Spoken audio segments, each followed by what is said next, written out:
இறை வார்த்தை யோவான் நற்செய்தி அதிகாரம் 20 இறைவசனங்கள் 1 முதல் 9 முடிய.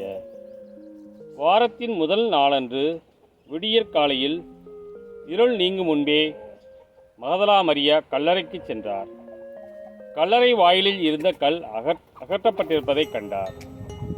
எனவே அவர் சீமோன் பேதுருவிடம், இயேசு தனி அன்பு கொண்டிருந்த மற்ற சிலரிடம் வந்து, ஆண்டவரை கல்லறையிலிருந்து யாரோ எடுத்து கொண்டு போய்விட்டனர். அவரை எங்கே வைத்தனரோ எங்களுக்கு தெரியவில்லை என்றார். இதை கேட்ட பேதுருவும் மற்ற சீடரும் கல்லறைக்கு புறப்பட்டனர். இருவரும் ஒருமித்து ஓடினர்.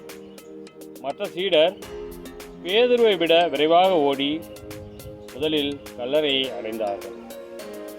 அவர் குனிந்து பார்த்தபோது துணிகள் கிடப்பதை கண்டார். ஆனால் உள்ளே நுழையவில்லை. அவருக்கு பின்னாலேயே சீமோன் பேதுருவும் வந்தார். நேரே அவர் கல்லறைக்குள் நுழைந்தார்.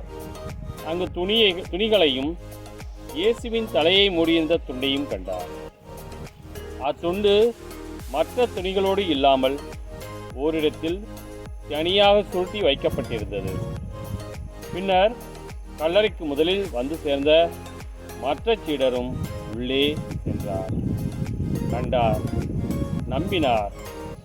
இயேசு இறந்து உயிர்த்தெழ வேண்டும் என்னும் மறைநூல் வாக்கை அவர்கள் அதுவரை புரிந்து கொள்ளவில்லை.